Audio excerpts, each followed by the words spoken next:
অপর হাদিসের মধ্যে দেখা যায় হযরতে আজরাইল আলাইহিস সালাম যারা কাফের মুশরিক জাহান্নামী তাদের মধ্যে এমন বিকট চেহারা আকৃতির রূপ ধারণ করে আসবেন, ওই ব্যক্তিটা আজরাইল আলাইহিস সালামের কে দেখার সাথে সাথে তার গলার মধ্যে এমন পানির পিপাসা আসবে। হাদিস শরীফের মধ্যে এসেছে ওই সময়ে যদি ওই বান্দা বান্দির অন্তরের মধ্যে ভিতরের মধ্যে 7 সাগরের পানিও দেওয়া হয়, এরপরও তার তৃষ্ণা মিটবে না। কুল্লু নাফসিন যায়িকাতুল মাউত সাদাকাল্লাহুল আযীম। ইন্নাল্লাহা ওয়া মালাইকাতাহু ইউসাল্লুনা আলান নাবিয়্যি ইয়া আইয়ুহাল্লাযীনা আমানু সাল্লু আলাইহি ওয়া সাল্লিমু তাসলিমা। আল্লাহুম্মা সাল্লিম সাইয়্যিদিনা মাওলানা মুহাম্মদ ওয়া আলা আলি মাওলানা اللهم صل على سيدنا مولانا محمد وعلى آل سيدنا مولانا মুহররমের 10 তারিখে কে গোটাইলেন রব্বানা। মুহররমের 10 তারিখে কে গোটাইলেন রব্বানা। কলিজা মোর পেটে যায় গো, কলিজা মোর পেটে যায় গো, শুনিলে সে বর্ণনা। আল্লাহুম্মা সাল্লি আলা সাইয়্যিদিনা মুহাম্মদ ওয়া আলা আলি সাইয়্যিদিনা মাওলানা মুহাম্মদ। হাসান শহীদ জোহর প্রাণে, হুসাইন শহীদ কারবালায়। হাসান শহীদ জোহর প্রাণে, হুসাইন শহীদ কারবালায়। জয়নাল আবদিন বন্দী হইলেন, জয়নাল আবদিন বন্দী হইলেন। এ জিদের জেলখানায়। আল্লাহুম্মা সাল্লি আলা সাইয়্যিদিনা মাওলানা মুহাম্মদ ওয়া আলা সাইয়্যিদিনা মাওলানা মুহাম্মদ। দুধের শিশু আলী আজগর একটু পানি পাইল না। দুধের শিশু আলী আজগর একটু পানি পাইল না, তীর মারিয়া করল শহীদ, তীর মারিয়া করল শহীদ, দুষ্ট এজিদের সেনায়। আল্লাহুম্মা সাল্লি আলা সাইয়্যিদিনা মাওলানা মুহাম্মদ ওয়া আলা আলি সাইয়্যিদিনা মাওলানা মুহাম্মদ। আল্লাহ আল্লাহ আল্লাহ ও লা ইলাহা ইল্লাল্লাহ, আল্লাহ আল্লাহ লা ইলাহা ইল্লাল্লাহ। কত মানুষ যায় গো নবীজি সোনার মদিনায়, কত মানুষ যায় গো নবীজি আপনার রওয়া যায়। আমরার কি হবে না যাওয়া, আমরার কি হবে না যাওয়া, আপনার রওয়া যায় নবীজি। আল্লাহ আল্লাহ আল্লাহ লা ইল্লাল্লাহ, আল্লাহ আল্লাহ লা ইলাহা ইল্লাল্লাহ। আপনাকে দেখিলে নবী গো দোজখ হয় হারাম, আপনাকে দেখিলে নবী গো দোজখ হয় হারাম। দয়া করে দিও দেখা, দয়া করে দিও দেখা, হাবিব নবীজি। আল্লাহ আল্লাহ আল্লাহ লা ইলাহা ইল্লাল্লাহ, আল্লাহ আল্লাহ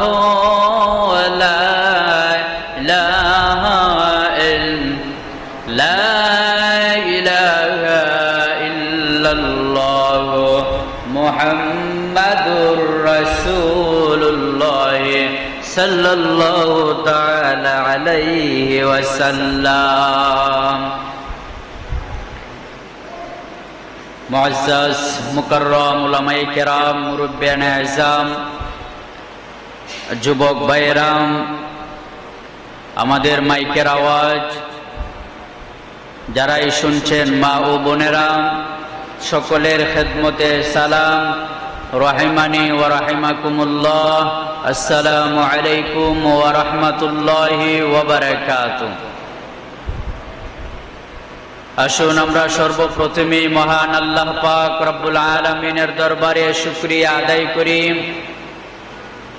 যে আল্লাহ পাক রব্বুল আলামিন আপনাকে আমাকে পবিত্র মুহররম মাসের শেষ জুমাবার অর্থাৎ আরবি বৎসরের আমাদের যে প্রথম মাস মুহররম মাস, ওই মুহররম মাসের আজ 29শে মুহররম পবিত্র জুমাবার দিন আল্লাহর ঘর মসজিদে আসার এবং বসার, মহান রবের কুদরতি পায়ে সেজদা দিবার আল্লাহ যে সেই সুব্যবস্থা করে দিয়েছেন, সেজন্য আমরা মহান রবের শুকরিয়া আদায় করি। সকলে বলুন আলহামদুলিল্লাহ। সম্মানিত হাজিরিন, আমরা কেন শুকরিয়া আদায় করব না? আপনি আমি যদি এই মুহূর্তে বিভিন্ন মেডিকেলে বিভিন্ন হাসপাতালে দিকে যদি আমরা লক্ষ্য করি, আপনার মতন আমার মতন অসংখ্য মানুষ হাসপাতালের বেডে কাতরাচ্ছে। কথা বলুন ঠিক কিনা? আপনি আমি যদি লক্ষ্য করে দেখি, আপনার মতন আমার মতন বিভিন্ন মানুষ বিভিন্ন পেরেশানিতে পড়ে, বিভিন্ন অ্যাক্সিডেন্ট বালাই মুসিবত থেকে আল্লাহর ঘর মসজিদ আজ জুমাবার ইচ্ছে থাকা সত্ত্বেও আল্লাহর ঘর মসজিদে নামাজ আদায় করা সম্ভব না। কথা বলুন ঠিক কিনা? আপনি যদি হাসপাতালের বেডে থাকেন, নামাজ পড়া কি সম্ভব? সম্ভব না। আল্লাহ পাক রব্বুল আলামিন যে আপনাকে আমাকে উনার কুদরতি দয়া এবং মায়ায় আল্লাহ যে পছন্দ করে, মহব্বত করে, আল্লাহর দয়া এবং মায়ায় আল্লাহ যে আমাদেরকে জুমাবার দিনে আল্লাহর ঘর মসজিদে কবুল করেছেন, সেজন্য আমরা শুকরিয়া আদায় করা দরকার আছে কিনা? অবশ্যই আমরা শুকরিয়া আদায় করা দরকার আছে। আমরা সবাই জোরে সুরে মহান রবের শুকরিয়া আদায় করি। সকলে বলুন আলহামদুলিল্লাহ। সম্মানিত হাজিরিন, আল্লাহ পাক রব্বুল আলামিন পবিত্র কুরআন শরীফের মধ্যে বলেছেন, লাইন শাকারতুম লাযিদান্নাকুম ওয়া লাইন কাফারতুম ইন্না আযাবি লাশাদীদ। নিশ্চয় আমি আল্লাহ তাআলা, মানুষ যখন আমার শুকরিয়া আদায় করবে, আমি আল্লাহ তাআলা যে নিয়ামত পায়ে শুকরিয়া আদায় করলো, আমি আল্লাহ তাআলা ওই নিয়ামত আমার ওই বান্দা বান্দির প্রতি আরো বৃদ্ধি করে দেব না। সুবহানাল্লাহ। সম্মানিত হাজিরিন, আল্লাহ পাক রব্বুল আলামিন বলেন, মানুষ যখন কোনো কিছু নিয়ামত পেয়ে যদি আমি আল্লাহর শুকরিয়া আদায় করে, আমি আল্লাহ তাআলা আমার ওই বান্দা বান্দির প্রতি ওই নিয়ামতটুকু আরো বৃদ্ধি করে দেই। আপনারা বলুন, সবচেয়ে পৃথিবীর মধ্যে সুস্থতা কত বড় আল্লাহর নিয়ামত? কথা বলুন ঠিক কিনা? আপনি যদি সুস্থ না থাকেন, আল্লাহর ইবাদত করতে ভালো লাগবে না। ইচ্ছা থাকা সত্ত্বেও আপনি মসজিদে আসতে পারবেন না। ইচ্ছা থাকা সত্ত্বেও ভালো একটি কাজ আপনি করতে পারবেন না। সেজন্য পৃথিবীর মধ্যে ধন সম্পদের চেয়েও বেশি প্রয়োজন হচ্ছে একটা মানুষ আল্লাহ তাআলা তাকে সুস্থ শরীর দান করা। সুবহানাল্লাহ।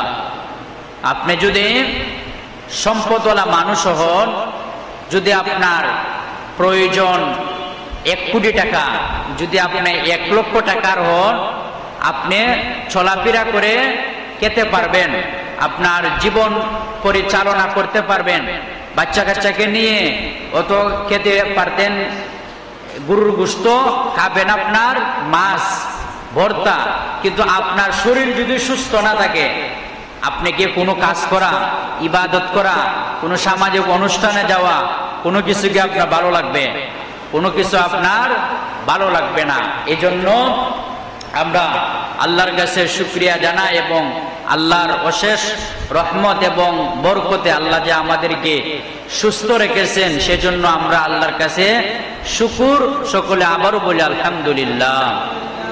আমরা গভীরভাবে শ্রদ্ধার সাথে স্মরণ করছি, গত 21 তারিখে ঢাকা উত্তরা যে স্কুলে, মাইলস্টোন স্কুলে অনেক শিক্ষার্থী বিমান বিধ্বস্ত হয়ে দুর্ঘটনায় দুনিয়ার থেকে বিদায় হয়ে শহীদ মর্যাদা দান করেছেন। আমরা সকলে বলি আমিন।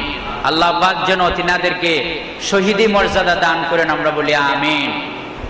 এবং যারা এখনো বিভিন্ন হাসপাতালে এই দগ্ধ অবস্থায় কাতরাচ্ছেন, আমরা আজকের এই মসজিদ থেকে তিনাদের জন্য দোয়া করি, আল্লাহ পাক যেন ওই মাসুম বাচ্চাদেরকে দ্রুত শিফা দান করেন, আমরা সকলে বলি আমিন। এবং আমরা সরকারের প্রতি আহ্বান জানাবো, আপনারা যে জায়গার মধ্যে প্রায় 2 কোটি মানুষের উপরে বসবাস করে, ওই জায়গাতে বিমানের সেন্টার যে প্রশিক্ষণের, আপনারা অন্যার্থ যে জায়গায় খোলা মেলা জায়গা আছে, আপনার চিটাগাঙ্গে বিভিন্ন জায়গাতে যে জায়গাতে মানুষের বসবাসের জায়গা কম হয়, ওই জায়গাতে আপনার মেহেরবানি করে ওইটা স্থানান্তর করেন, না হয় আবারও দুর্ঘটনার কবলে মানুষ পড়বে।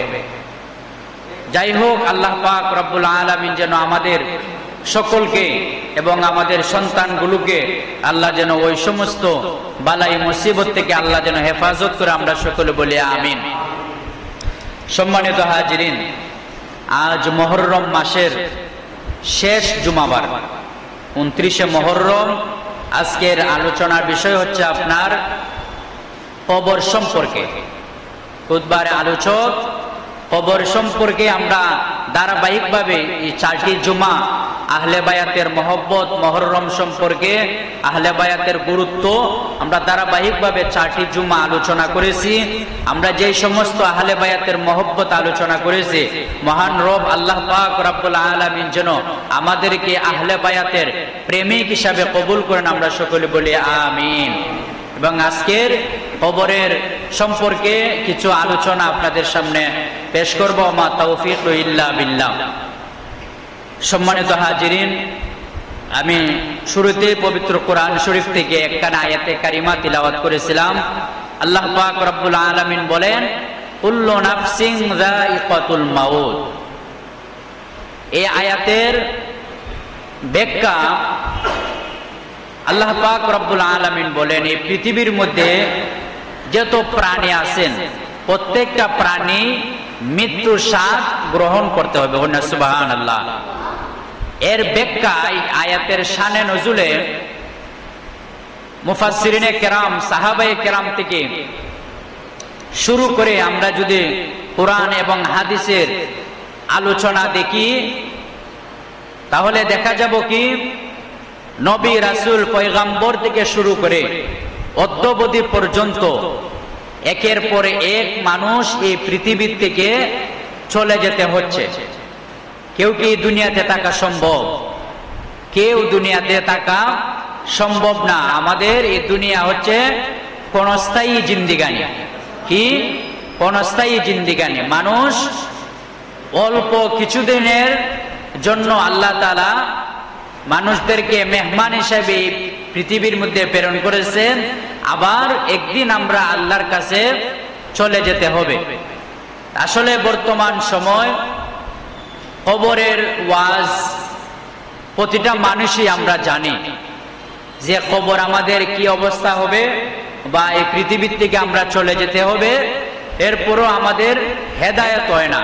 মরণের কথা স্মরণ করে আমরা যে হেদায়েত হইতাম, 5 ওয়াক্ত নামাজ বা মানুষের সঙ্গে সুন্দর আচার ব্যবহার, আমরা যে এগুলা করতাম, 5 ওয়াক্ত নামাজ, আপনার মসজিদে আজান হচ্ছে, মুয়াজ্জিন সাহেব ডাকতেছেন হাইয়া আলাস সালাহ, হাইয়া আলাল ফালাহ।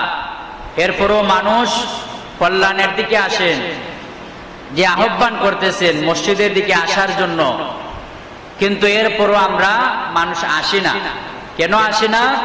একজন মানুষের অন্তরে যদি মরণের ভয় থাকে, ওই মানুষটা কখনো প্রথমত নামাজ ছাড়তে পারে না। কথা বলুন ঠিক কিনা? সম্মানিত হাজিরিন, প্রথমত আল্লাহ পাক রব্বুল আলামিন এই দুনিয়ার মধ্যে আপনাকে আমাকে প্রেরণ করেছেন, অল্প কিছুদিনের হায়াতের জিন্দিগানি দান করেছেন। 40, 50, 60 বছর যেতদিন হায়াত রেখেছেন, এই দুনিয়ার মধ্যে আমরা চলাফেরা করি। কিন্তু হঠাৎ যখন একদিন এই পৃথিবী থেকে চলে যাব, চলে যাওয়ার পরে আপনাকে আমাকে আমাদের আত্মীয় স্বজনেরা যে কবরস্থানে দাফন করা হবে, সেই আমাদের জীবন শেষ হয়ে যাবে। আল্লাহর রাসূল সাল্লাল্লাহু আলাইহি ওয়াসাল্লাম আল্লামা রুমি রাহমাতুল্লাহ আলাইহি বলেন, এই পৃথিবীর মধ্যে সবচেয়ে বড় অসহায় এতিম ওই মানুষটা, যে মানুষটা এই পৃথিবী থেকে চলে গেল।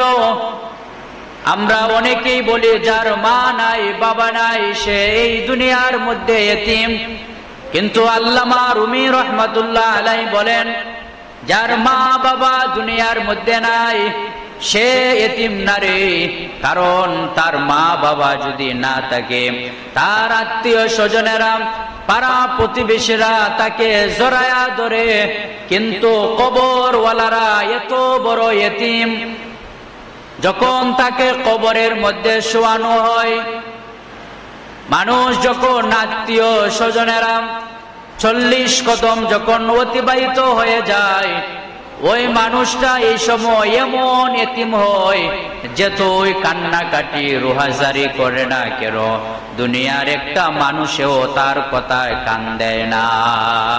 কথা বলুন ঠিক কিনা? আল্লামা রুমি রহমতুল্লাহ আলাইহি বলেন যে সবচেয়ে এতিম এবং অসহায় হচ্ছে ওই মানুষটা, যে মানুষটাকে কবরে দাফন করা হয়। আল্লামা রুমি রহমতুল্লাহ আলাইহি বলেন, হযরতে আজরাইল আলাইহিস সালাম যখন আপনার সামনে আমার সামনে, হাদিস শরীফের মধ্যে এসেছে, আপনার আমার যখন হায়াতের জিন্দেগানি শেষ হয়ে যাবে, 40 দিন আগে হযরতে আজরাইল আলাইহিস সালাম আপনার কাছে আমার কাছে এসে এলান দিয়ে যান, হে বান্দা এবং বান্দি, তোমার আর মাত্র 40 দিন সময় বাকি আছে।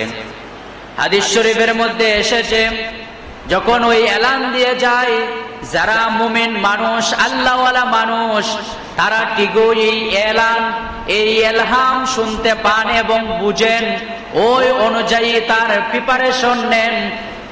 এরপর আবার হাদিস শরীফের মধ্যে এসেছে, 40 দিন আগে বলে গেল, আবার 3 দিন আগে হযরতে আজরাইল আলাইহিস সালাম ওই বান্দা এবং বান্দির কাছে আবার আয়া হাজির হন, বলেন, হে আল্লাহর বান্দা এবং বান্দি, তোমার আর মাত্র 3 দিন বাকি আছে। কিতাবের মধ্যে দেখা যায়, প্রতিদিন হযরতে আজরাইল আলাইহিস সালাম সকাল, দুপুর, রাত্রি 3 বার 3 দিন পর্যন্ত ওই মানুষটার কাছে আসে। যারা আল্লাহওয়ালা মানুষ, তারা নিঃসন্দেহে জানতে পারেন এবং বুঝতে পারেন। যারা বেঈমানওয়ালা মানুষ, আজরাইল আলাইহিস সালাম ইলহামের মাধ্যমে তাকে জানিয়ে যান, এরপরও সে বুঝতে পারে নাই তার যে হায়াতের জিন্দেগানি শেষ হয়ে যাচ্ছে, এই দুনিয়ার রং তামাশায় তার মতন জীবন কাটাচ্ছে। যখন তার এই নির্ধারিত সময় শেষ হয়ে গেল, আজরাইল আলাইহিস সালাম যখন মালাকুল মউত তার কাছে যখন হাজির হয়ে যাবে, ওই মানুষটা যদি কিতাবের মধ্যে এসেছে, হাদিস শরীফের মধ্যে, যদি জান্নাতি মানুষ হয়, আল্লাহ পাক রব্বুল আলামিন হযরতে আজরাইল আলাইহিস সালামকে বলবেন, হে আজরাইল, আমার ওই অমুক বান্দার, সে আমার বন্ধু, তার জান তুমি কবজ করো। হযরতে আজরাইল আলাইহিস সালাম দৌড় দিবেন জান কবজ করার জন্য। আল্লাহ বলবেন, না যাও না আজরাইল, দাঁড়াও, আমার বন্ধুর জন্য জান্নাত থেকে সুগন্ধ এবং রেশমি কাপড় অর্থাৎ রুমাল নিয়ে যাও, ওই রুমাল দিয়ে আমার ওই বন্ধুর জান কবজ করে তুমি ইল্লিনের মধ্যে নিয়ে আসবা। সুবহানাল্লাহ। হযরতে আজরাইল আলাইহিস সালাম দৌড় দিয়ে তখন জান্নাতে যাবেন, জান্নাত থেকে সুগন্ধি রেশমি রুমাল ওই আল্লাহর ওই হাবিবের ওই বন্ধুর কাছে, আল্লাহর ওই মায়ার বান্দার কাছে আসবেন। আয়েশা বলবেন, ইয়া আইয়াতুহান নাফসুল মুতমাইন্না, হে আল্লাহর প্রশান্ত আত্মা, আল্লাহর প্রিয় বন্ধু তুমি, আমি তোমার দরবারে এসেছি তোমার জান কবজ করার জন্য। ওই ব্যক্তিটা ভয় পেয়ে যাবে আজরাইল আলাইহিস সালামের নাম শুনে। কিতাবের মধ্যে এসেছে, আজরাইল আলাইহিস সালাম যদি মুমিন বান্দা বান্দি হন, উনার কাছে সুন্দর আকৃতি ধারণ করে, সুন্দর জামা পরিধান করে তার কাছে আসবে। আয়েশা বলবে, আমি আজরাইল এসেছি তোমার জান কবজ করার জন্য। মুমিন বান্দা হওয়া সত্ত্বেও আজরাইল আলাইহিস সালামের নাম শোনা মাত্রই উনি ভয় পেয়ে যাবে। আজরাইল আলাইহিস সালাম বলবেন, হে আল্লাহর বন্ধু, ভয় পাওয়ার কিছু না। আল্লাহ আপনাকে সালাম জানিয়েছেন, আল্লাহ আপনাকে আমাকে পাঠিয়েছেন আপনার জান সুন্দরভাবে কবজ করার জন্য। হাদিস শরীফের মধ্যে এসেছে আজরাইল আলাইহিস সালাম তাকে এমন সুন্দরভাবে জানগুলো কবজ করবে, তাকে প্রথমত জান্নাত থেকে যে সুগন্ধি আজরাইল আলাইহিস সালাম এনেছেন ওই সুগন্ধটা তার নাকের মধ্যে লাগাবেন। সে যখন ওর আল্লাহর ওই বান্দা ওই বন্ধু যখন সুগন্ধিটা টান দিবে, তার ভিতরের মধ্যে যখন ওই সুগন্ধিটা যাবে, যাওয়ার সাথে সাথে ভিতরে সুগন্ধিটা গেল আর ওই সুগন্ধির সাথে তার জানটা আজরাইল আলাইহিস সালামের কাছে চলে আসবে। সুবহানাল্লাহ। আমরা যারা আতর ব্যবহার করি, আমরা অনেকে আতর লাগাই না, হাতে লাগাই, লাগানোর পর অনেকে অভ্যাস আছে দেখবেন নাকের মধ্যে এইভাবে শ্বাস নেন, ঠিক আছে না, যে আতরটা কিরকম, ভালো হইলে তো আলহামদুলিল্লাহ কই যে না আতরটা ভালো। তদ্রুপ ভাবে হযরত আজরাইল আলাইহিস সালাম জান্নাত থেকে আল্লাহর ওই বান্দার জন্য যে সুগন্ধিটা নিয়ে আসছেন ওনার নাকের মধ্যে লাগাবেন। আর জান্নাত থেকে সুগন্ধি কিরম মনে করেন, অনুভবটা কেমন হয়?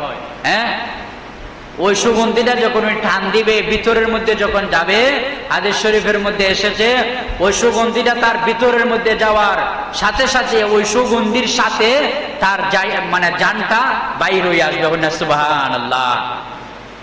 মুমিন বান্দা বান্দির জন্য এটা হচ্ছে সুসংবাদ যে যারা দুনিয়ার মধ্যে আল্লাহর কাজ করবে তাদের মওতটা হবে ওই রকম সহজ।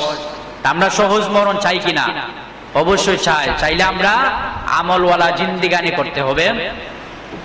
অপর হাদিসের মধ্যে দেখা যায় হযরতে আজরাইল আলাইহিস সালাম যারা কাফের মুশরিক জাহান্নামী তাদের মধ্যে এমন বিকট চেহারা আকৃতির রূপ ধারণ করে আসবেন, ওই ব্যক্তিটা আজরাইল আলাইহিস সালামের কে দেখার সাথে সাথে তার গলার মধ্যে এমন পানির পিপাসা আসবে। হাদিস শরীফের মধ্যে এসেছে ওই সময়ে যদি ওই বান্দা বান্দির অন্তরের মধ্যে ভিতরের মধ্যে 7 সাগরের পানিও দেওয়া হয় এরপরও তার তৃষ্ণা মিটবে না।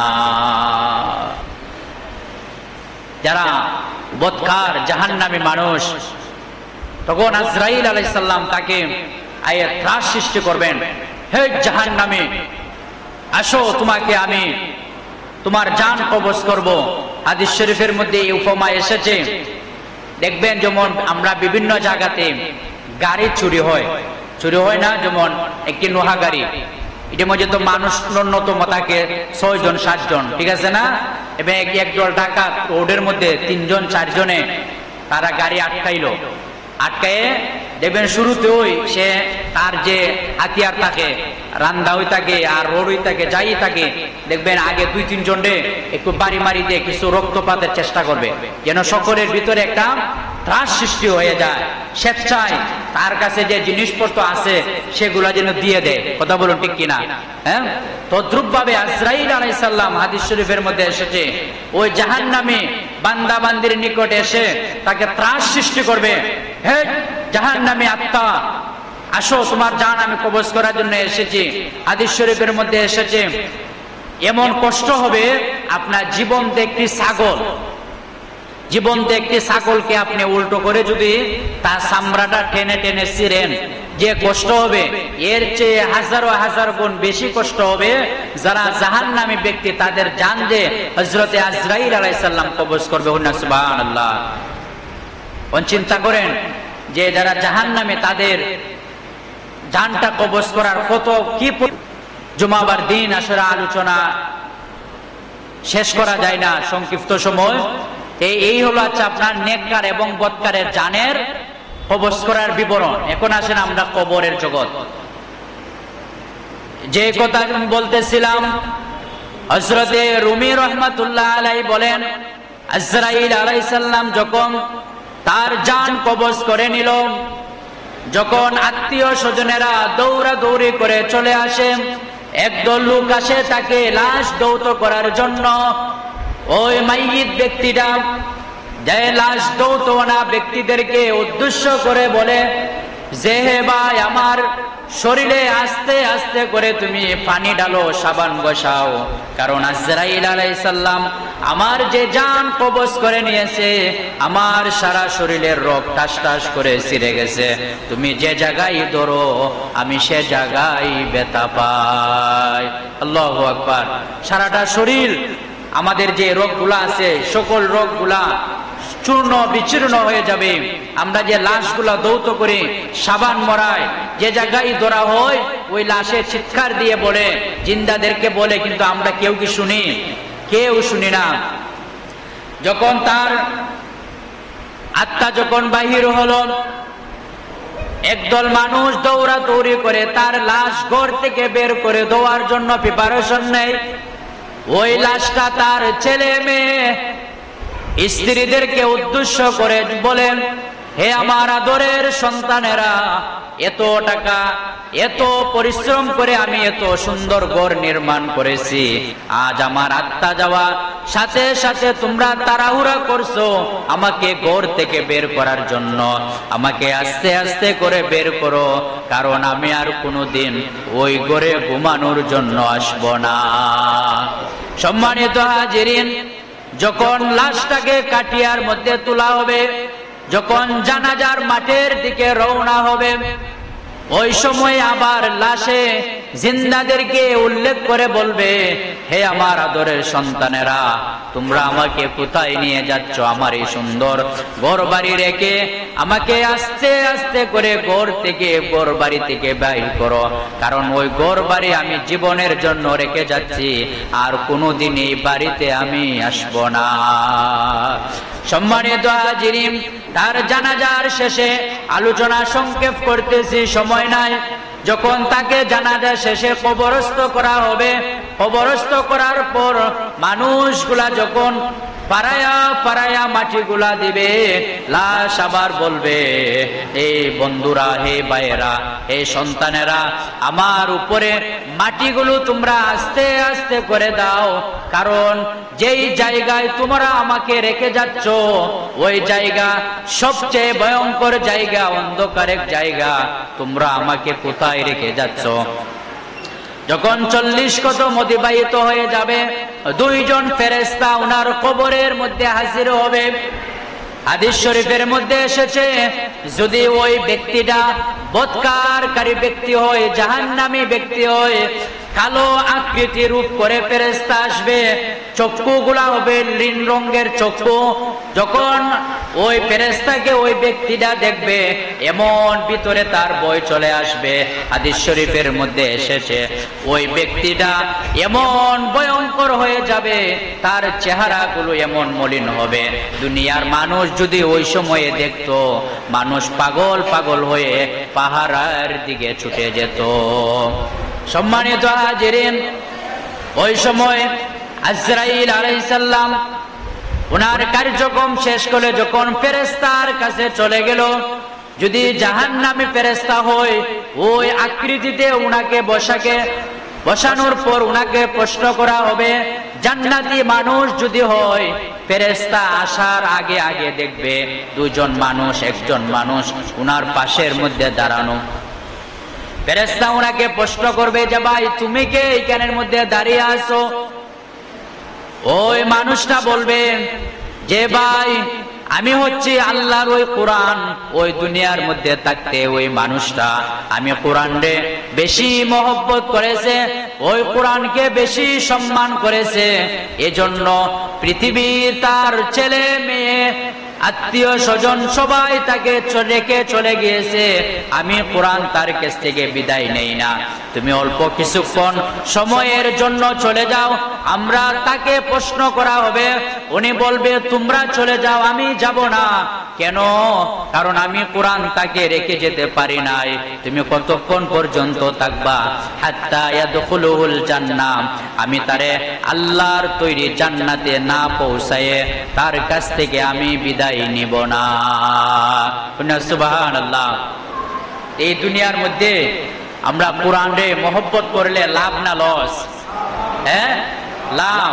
কিন্তু আমরা তো এমন ব্যস্ততা হইছি, সন্তানগুলিকে কোরআন শরীফ পড়ানোর মতন সময় পাই না।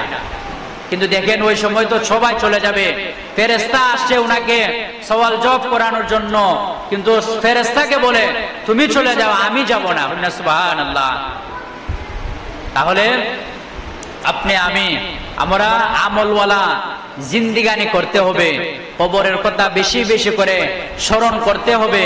কারণ কবরের মধ্যে যদি আমাদের যে 3টি প্রশ্ন করা হবে, সংক্ষেপ বলতেছি, যদি 3টি প্রশ্ন আপনি উত্তর সঠিকভাবে দিলেন, তাহলে আরশ থেকে আওয়াজ আসবে যে হে ফেরেশতা, আমার বন্ধু সত্য বলেছে, কানাউমাতুল আরুস, আমার বন্ধুকে জান্নাত থেকে তাকে কাপড় পরিয়ে দাও, জান্নাত থেকে বিছানা বিছিয়ে দাও, এমন ভাবে তাকে বলো যেন সে এমন ভাবে ঘুমায় কিয়ামত পর্যন্ত তার কাছে আর কোনো মানুষ আসবে না তার ঘুম ভাঙানোর জন্য।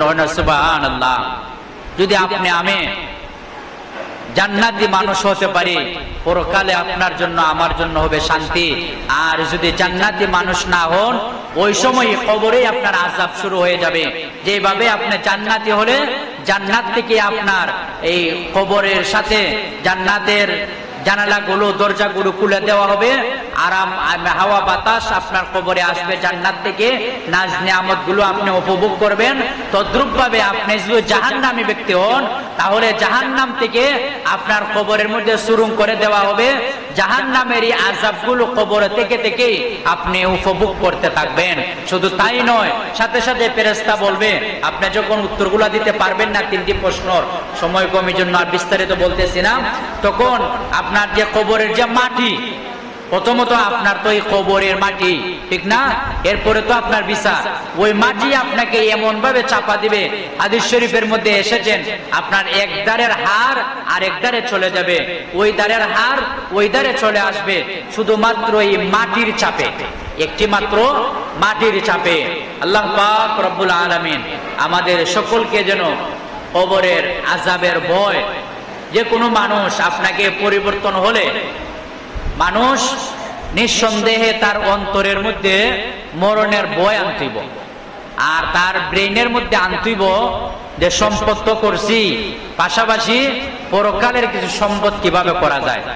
আমরা তো এখন চিন্তা করি যে একটা বিল্ডিং করছি 1 কোটি দিয়ে, আর একটা বিল্ডিং কেমনে 2 কোটি দিয়ে করন যা, ঠিক না, এসি 5টা লাগাইছি বাসা, আরো কেমনে 5টা লাগানো যায়।